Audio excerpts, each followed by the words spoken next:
Untuk lebih memahami materi tentang perilaku menyimpang, kita dapat berlatih dengan menggunakan contoh soal berikut ini. Perhatikan pernyataan berikut. 1. Ruli menjadi seorang pemabuk semenjak sering pergi ke klub malam bersama teman-temannya. 2.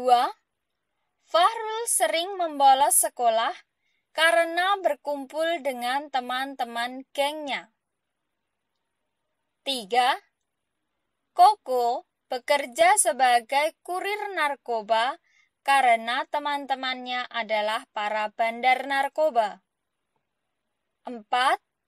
Zuhud menjadi pengemis karena desakan kebutuhan ekonomi. 5. Syera sering terlambat datang ke sekolah karena bangun kesiangan. Perilaku menyimpang yang disebabkan karena suatu kebudayaan menyimpang adalah A. 1, 2, 3 B. 1, 3, 5 C. 2, 3, 4 D. 2, 4, 5 E. 3, 4, 5 Untuk menjawab soal tersebut, perhatikan baik-baik penjelasan berikut ini. Soal tersebut menanyakan tentang perilaku menyimpang yang disebabkan oleh budaya menyimpang.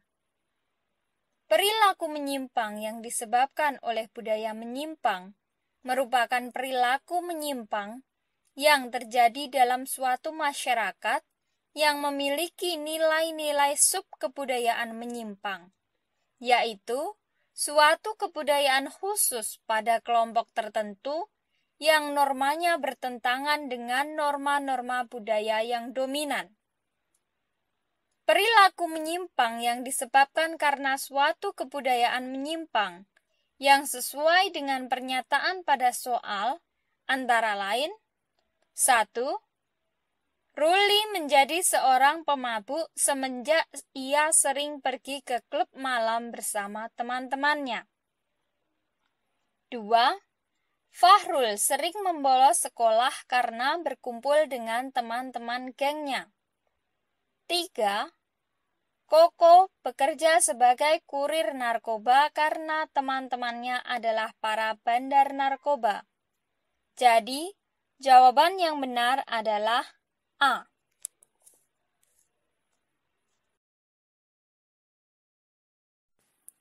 Untuk lebih memahami materi tentang perilaku menyimpang, perhatikan contoh soal berikut ini. Andi adalah seorang anak yang selalu mendapat ranking 1 di kelasnya. Akan tetapi, Andi bukanlah anak yang rajin belajar. Setiap ulangan harian, ia selalu menyontek. Mengetahui hal tersebut, teman-teman Andi mengucilkannya dari pergaulan.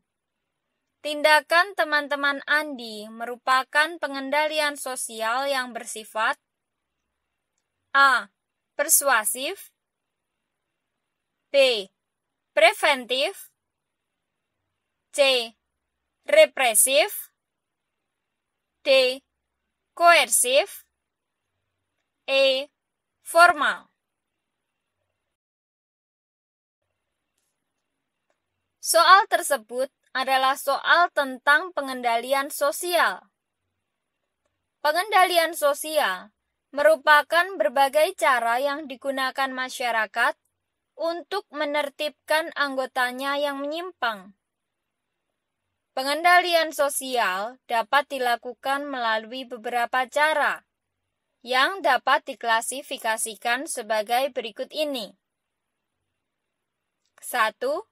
Pengendalian sosial menurut waktunya. Pengendalian sosial ini dibedakan menjadi pengendalian sosial preventif dan represif. Pengendalian sosial secara preventif merupakan upaya pencegahan terhadap perilaku menyimpang.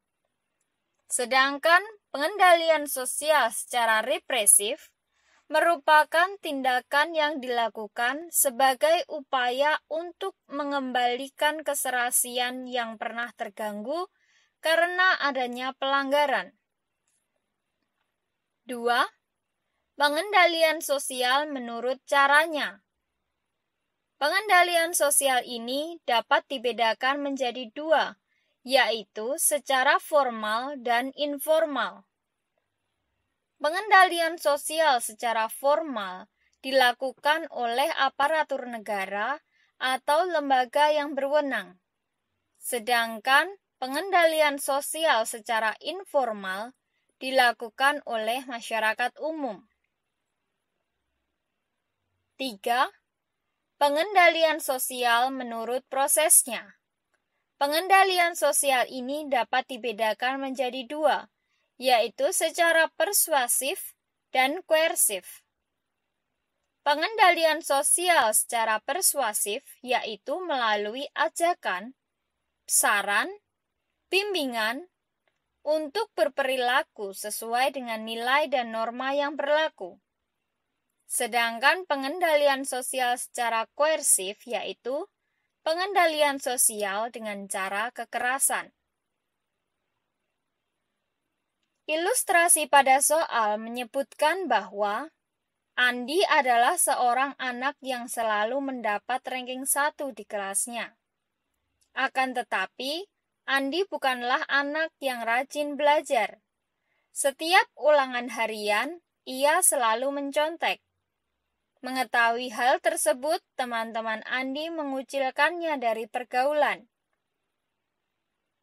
Tindakan teman-teman Andi yang mengucilkannya karena tindakannya menyontek yang telah ia lakukan merupakan bentuk pengendalian sosial yang bersifat represif. Sebab Andi sering mencontek sehingga ia dikucilkan oleh teman-temannya. Tindakan pengucilan tersebut sebagai upaya pengendalian sosial setelah adanya siswa, dalam hal ini adalah Andi, yang menyontek agar siswa lain tidak melakukan hal yang sama. Jadi, jawaban yang benar adalah C.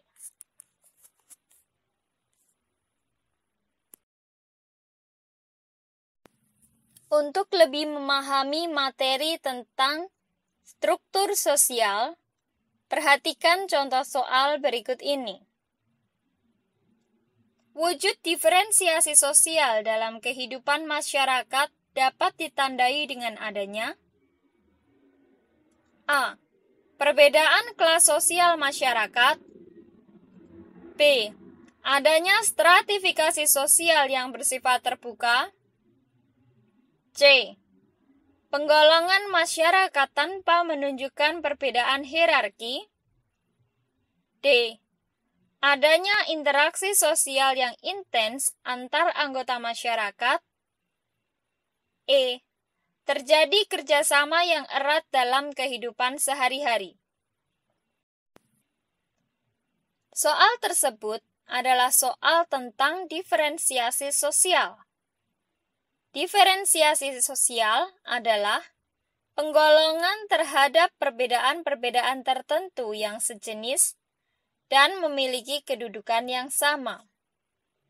Jadi, wujud diferensiasi sosial dalam masyarakat dapat ditandai dengan adanya penggolongan masyarakat tanpa menunjukkan perbedaan hierarki atau suatu tingkatan tertentu. Sebab, semua masyarakat dengan ciri khas masing-masing, meskipun memiliki perbedaan antara satu kelompok dengan yang lainnya, masing-masing di antara mereka memiliki kedudukan yang sama. Contoh diferensiasi sosial antara lain, diferensiasi sosial suku, ras, agama, dan lain-lain. Meskipun masyarakat memiliki perbedaan suku atau agama, namun Mereka memiliki kedudukan yang sama dalam masyarakat. Jadi, jawaban yang benar adalah C.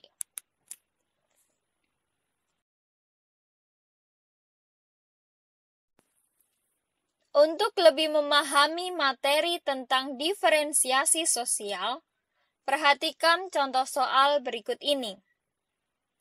Perhatikan beberapa faktor berikut. 1. Kondisi geografis. 2. Potensi diri. 3. Profesi. 4. Latar belakang sosial. 5. Gender. Dari beberapa faktor tersebut, yang merupakan faktor pembentuk diferensiasi sosial adalah A. 1, 2, 3. B. 1, 2, 4. C. 2, 3, 4. D. 2, 4, 5. E. 3, 4, 5. Soal tersebut adalah soal tentang faktor pembentuk diferensiasi sosial. Faktor-faktor pembentuk diferensiasi sosial antara lain kondisi geografi, potensi diri, etnis, dan latar belakang sosial. Jadi, dari beberapa faktor yang disebutkan dalam soal, yang merupakan faktor pembentuk diferensiasi sosial adalah kondisi geografi, potensi diri, dan latar belakang sosial. Jawaban yang benar adalah B.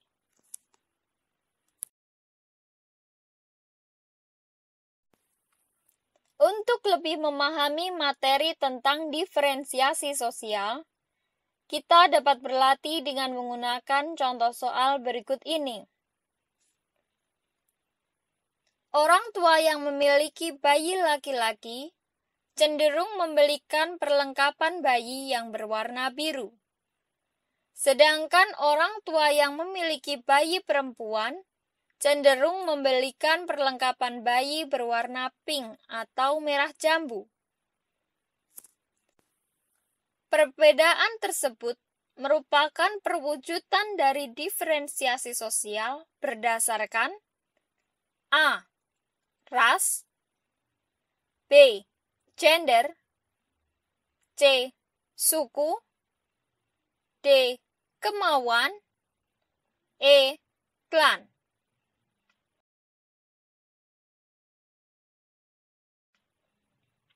Soal tersebut adalah soal tentang bentuk diferensiasi sosial.